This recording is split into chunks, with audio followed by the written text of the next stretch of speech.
that Edward Francis Small Center for Rights and Justice, the second institution after the Edward Francis Small Teaching Hospital, to be named after this. This is more than symbolic. It marks an awakening of national consciousness, an awakening that is necessary for the salvation, renewal, and the future of our republic.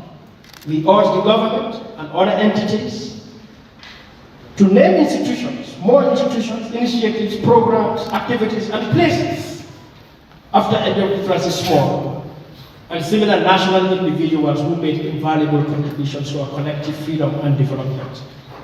Established in October 2024, we are here today to formally launch the center while commemorating the life and legacy of E.F. Small. It is our intention to institutionalize this commemoration into an annual public lecture to be called the Edward Francis Small National Lectures. It's a platform for reflection, learning, and national dialogue on human rights, justice, accountability, democracy, and citizen power. Our presence here today is thanks to the overwhelming support, of course, of the Jai Family Trust and many others who have provided support in cash and kind to enable us to organize this event. We express our heartfelt appreciation and gratitude. At the outset, Mr. Chair, let me express my deep appreciation first to the family of Edward Francis Small, who are fully represented in this hall. At this stage, I would like to kindly ask them to rise for public recognition and appreciation. Can we see the family members of E.F. Small in the hall? Thank you. I am sincerely grateful. Today is a day of engagement, so we have to talk, for their support and encouragement. From the very moment I reached out to them regarding the establishment of this organization dedicated to the life and legacy of their forebear. Ladies and gentlemen, I also wish to thank my dear brother, Nyan Jai, who is the moderator for this event, for accepting to moderate. His selection was also deliberate and conscious, because in him I see values that resonate strongly with those of Edward Francis Small: integrity, courage, commitment, and service to the public good. In the same spirit, I extend my sincere gratitude to Mr. Nana Gray Johnson, a veteran journalist and a prolific and seasoned writer, for accepting to deliver the keynote address under the theme Edward Francis Small, pioneer of civic resistance and democratic consciousness in the Gambia. We believe this address will connect the life of Edward Francis Small to the aspirations and realities of the Gambia today. His scholarly and journalistic work on the history of E.F. Small has been instrumental in helping us build the intellectual foundations of this center. I wish to also recognize, I hope he will join us eventually, on the road, Mr. Hassan Sise, the Director of National Council for Arts and Culture, who also have graciously accepted to further expound on the work, legacy, and the enduring impact of E.F. Small on the Gambia's political and civil landscape. Our high-level panel, which we will have shortly, will be moderated by a seasoned development expert, Dr. Katin Toure. His choice, too, is deliberate and conscious. Balanga was the launch pad of Edward Francis Small's activism. If resources had permitted, we would have been holding this ceremony right now in Balanga. Amongst the farmers and the communities E.F. Small defended and organized. Since we are unable to go to Balanga, so we bring Balanga here. And there is no better person to represent that legacy and those values than Dr. Katim Kule himself, the great son of Balanga. We are grateful to him. Indeed, all members of the high panel that we have constituted, Nene Chan, President of the Bar Association, Mati Jau, the Director of the CRPD, Jabusi Sao, the Honorable Speaker of the Parliament, Ms. Hannah Foster, the Executive Director of the African Center for Democracy and Human Rights Studies, Mohamed Kubali, the President of the Gambia Federation of the Disabled, and Professor Abdullah Sen of the Nyangsane Institute were consciously identified because of their personal commitment and professional work in advancing human rights, the rule of law, and democratic governance in the Gambia and beyond. The decision to commemorate E.F. Small and to run this center on his birthday is intentional. I hope you will have a time, Mr. Chair, to sing about this song to E.F. Small. He would have been, 60, 70 years old today, if I had been alive. No, more than that. So I'm mixing up my mathematics, no worry. But from 1891 to date, we are in university, they can calculate. Yeah. So the decision to commemorate E.F. Small and to run this center on his birthday is intentional. It is a declaration that the values he stood for, the values of freedom, of equality, of justice, accountability, and citizen empowerment remain relevant, urgent, and non-negotiable today as they were yesterday. While the Gambia has made progress since the end of dictatorship, we must be honest. Democracy remains fragile today. Accountability is still weak, impunity persists, institutions are vulnerable, and many citizens continue to experience exclusion, inequality, and injustice. E.F. Small Center is established as a response to these realities to contribute to the building of a Gambia standing firm on the cherished ideals and values of E.F. Small. The center exists to promote and protect human rights, advance democratic governance, strengthen transparency and accountability, empower citizens, especially the young, marginalized groups, and contribute to systemic reforms that place the public interest above personal or partisan gain. We are firmly guided by the belief that sustainable development, peace, and stability are impossible without respect for human rights, the rule of law, and accountable leadership. This center is not founded to supplant the Gambian government or compete with any CSO or non-state actor, but to complement and strengthen efforts and initiatives for public good. Not to seek confrontation for its sake, but to insist on accountability. Not to speak for citizens, but to amplify their voices. We are guided by the conviction that an empowered citizenry is the strongest safeguard of democracy, and that leadership must always be accountable to the people it serves. We are particularly deliberate in hosting this commemoration and the official launch at the University of the Gambia. The university stands as the citadel of learning, research, critical inquiry, and reason in society. It is here that minds are shaped, character is built, and a sense of civic duty and responsibility to country and people is cultivated. A nation that disconnects its centers of learning from its history, struggles, and values risks producing graduates without conscience, skill without responsibility, and knowledge without purpose. By commemorating E.F. Small within the university, we are affirming that education must go beyond certificates and credentials. It must instill historical consciousness, ethical leadership, and public responsibility. Students must learn not only theories and techniques, but also the sacrifices, the courage, and the patriotism of those who laid the foundations of our freedoms. E.F. Small represents a tradition of intellectual courage, principled resistance, and service to the people. These are the values that must inspire every generation of scholars, students, professionals, and leaders. The university must remain a space where the histories of patriots and freedom fighters, in addition to E.F. Small, we have displayed some of our trailblazers on the other side of the hall, are preserved, studied, debated, and internalized. It must be a place where young people learn that citizenship carries responsibility, that knowledge carries obligation, and that leadership demands integrity and service. In this sense, today's lunch is not only institutional, but it is also pedagogical, civic, and generational. It is a call to students and academics alike to see themselves as active participants in the ongoing struggle for rights, justice, and democratic governance, just as Edward Francis Small did in his time.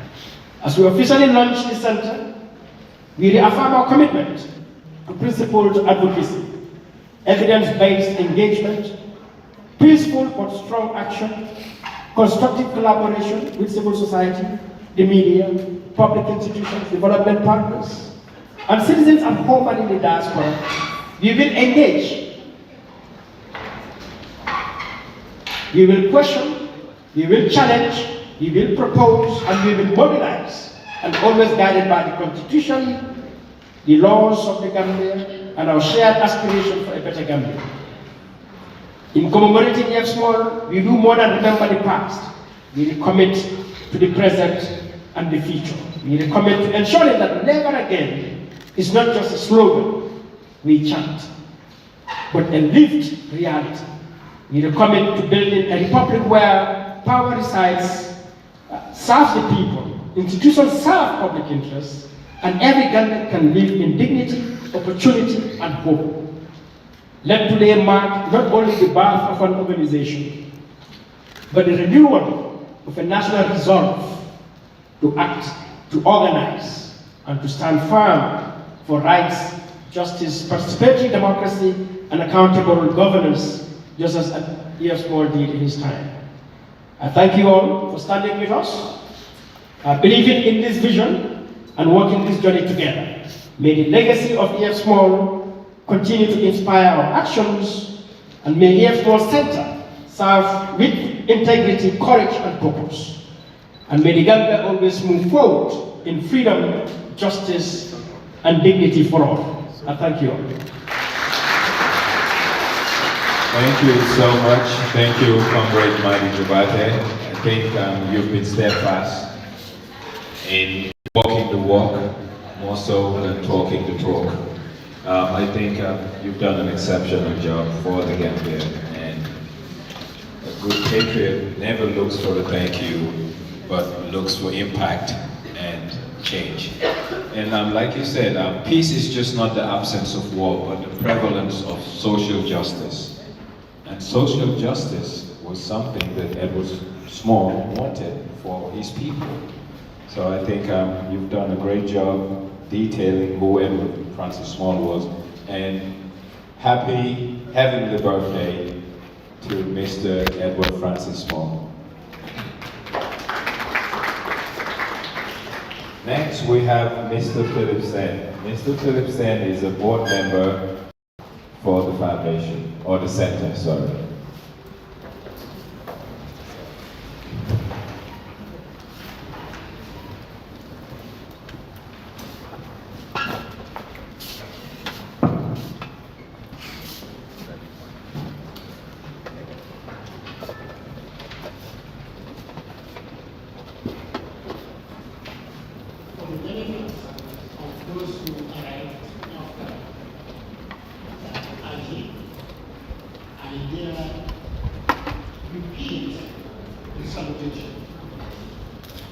We are saluting the ambassadors, high commissioners, Gambian ministries, National Human Rights Commission, heads of political parties, and distinguished ladies and gentlemen. Quite often, we hear the expression, Gambia is at a crossroad. Knowledge about the past tremendously helps us understand what contributes to the present predicaments. Therefore, historical review is necessary. And as such, I am refer to Edward Francis Small, Olmi Nkrumah, Efscrj, and Sarah Perva John.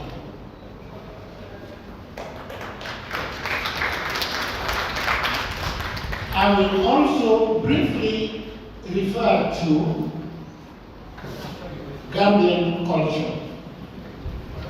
Gambian culture has much emphasis on moral techniques, teachings, and behaviors, honesty and truthfulness, character formation, and services to the community.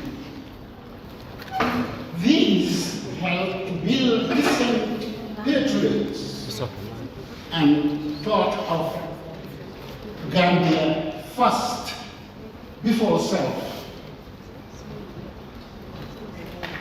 Looking back into the pages of history,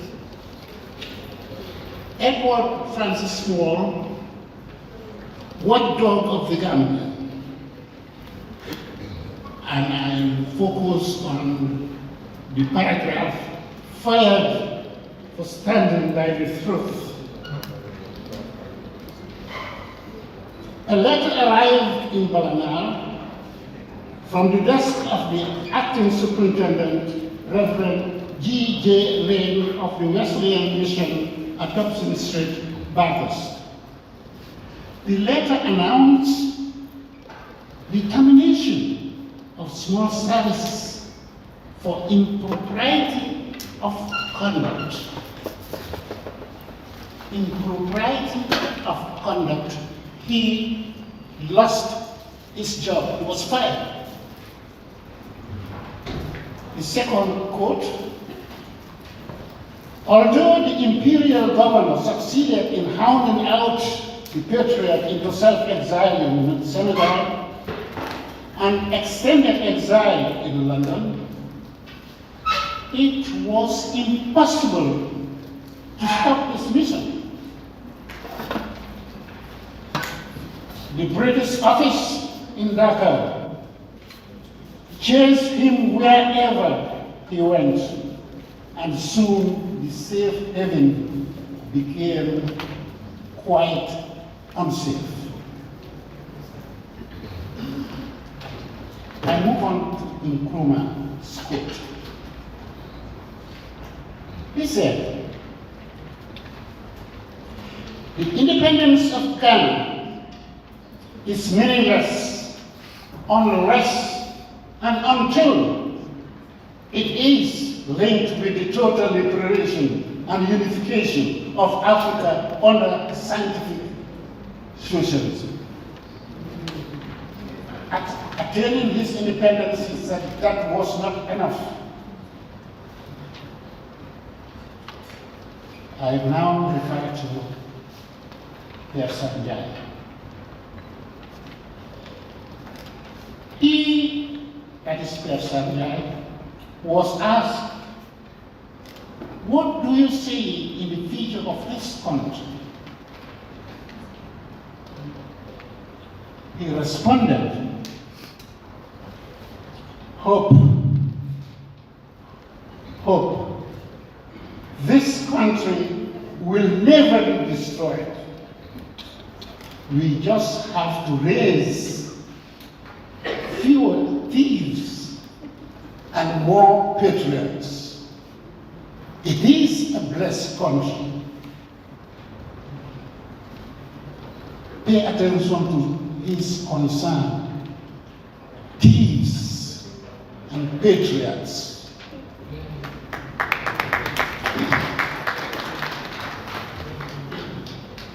Ladies and gentlemen, these quotes reveal the true character, patriotism, integrity, and truthfulness. These Gambians that I have just quoted had focus and principles. Edward Francis Small died in 1958, 7 years before independence, before the Gambia attained independence. We were struggling to quote how old he would have been today as we celebrate his birthday. I think he would have been 135 years old.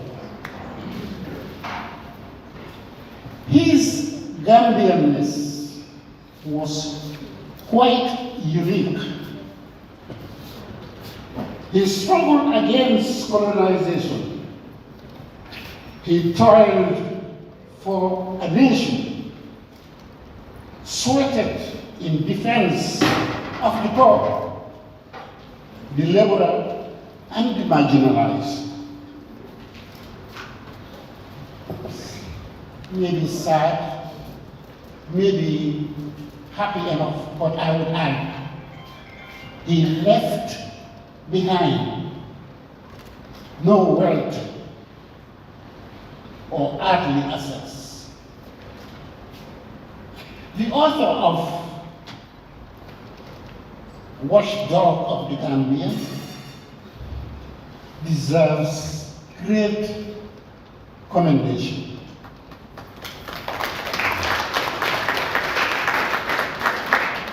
He opened our eyes,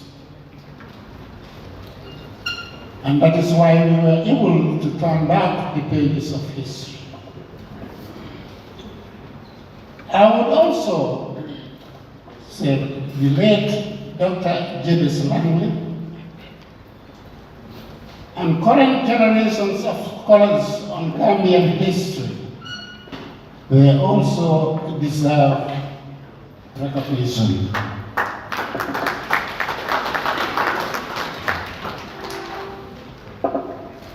Gentlemen, ladies, after a brief review of our past and turning the pages to current events, after seeing the struggle of these patriots, these great leaders, great sons of the Gambia, what do we have today? Why do we say we are at a crossroad? In our times, we need selfless patriots to strengthen the struggle for a better Gambia. Some government officials, dignitaries, and so-called intellectuals prioritize their selfish interests over defending the truth. There is urgent need to eradicate endemic corruption, embezzlement of public funds, theft and robbery are being glorified today.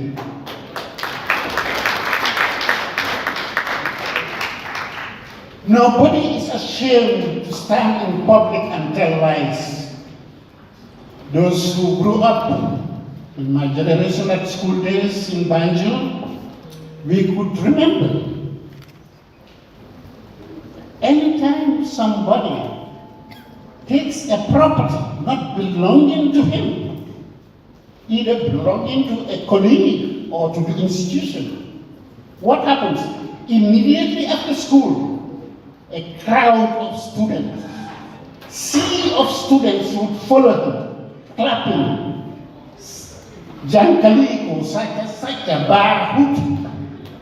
And you will grow up remembering that Jankaliko, and you swear never to take any property, particularly public property. We have seen cabinet ministers, National Assembly, and the judiciary being engaged in what is called Yatalante. By salary, sitting allowances, clothing allowances increment. Land cruisers, Padro, etc. Luxury vehicles. I remember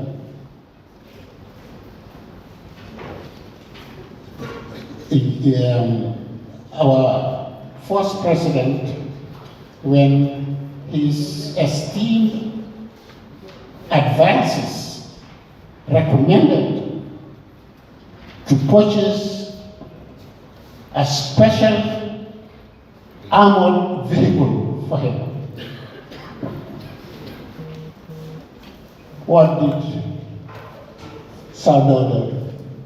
He looked at the cost of the vehicle and the status of the economy at that time in the Gambia, and he declined. He said, no, sir. He wouldn't go in for that. We have misappropriation of COVID funds. Questionable Ghana asset sales, seaport and Banjul Road and drainage project management controversies, just to mention a few. This is where we are.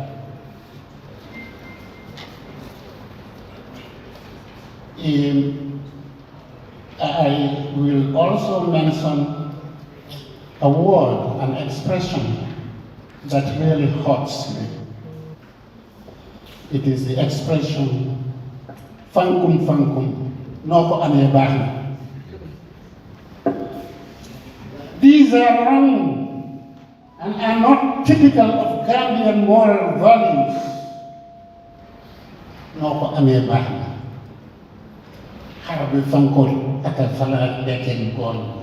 We are not hard, we are not sheep, we are not eating that gold. We are human beings with good moral values, brain to think.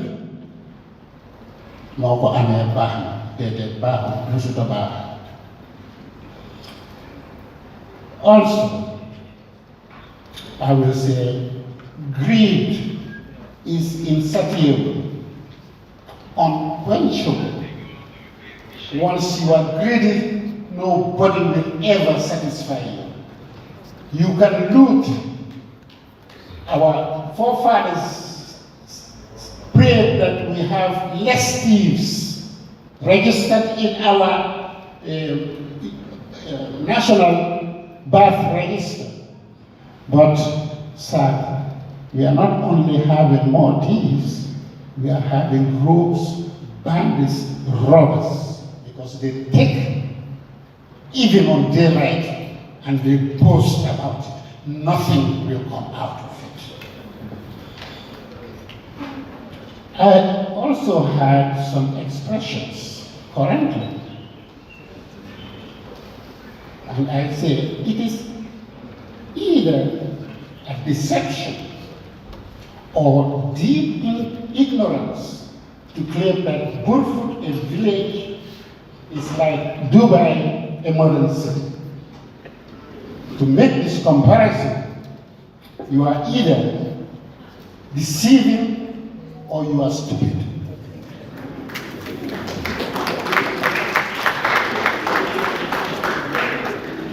I will also cite all things that I have seen. They said the Gambia has the best hospital globally, as claimed. Yet, ladies and gentlemen, we have the best hospital globally. Yet, cabinet ministers and their families seek medical intervention in foreign hospitals, Dhaka, India, Turkey, and the United States. And who uses the best hospital? The rank and file, the poor. I have also heard a university graduate failing to comprehend the expression draconian laws. This is sheer dishonesty. at that level you cannot comprehend this expression, you are just dishonest. In decision making, I urge all of us, use the brain rather than the stomach. Instead of making a decision and thinking of your pocket and your stomach, what you eat, think, use your brain. In conclusion,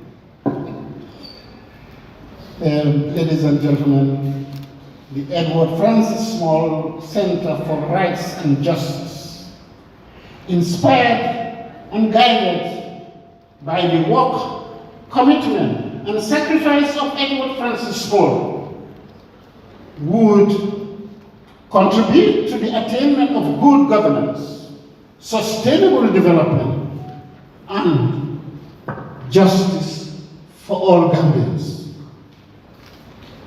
There is an adage which says, blood is thicker than water.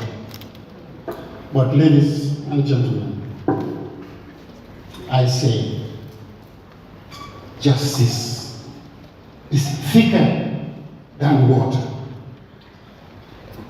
Efscrj pursues justice for all. I thank you all. Wow. Thank you so much, Mr. Sam. That was not only thought-provoking, but I think sometimes it's good for us to be reminded of the realities of our time and the responsibilities bestowed on us by virtue of our citizenship. Gandhi once said, there is enough for all our needs, but there isn't enough for all our greed. And I think that's something noteworthy for us to just have in mind. Next, I'll have Mr.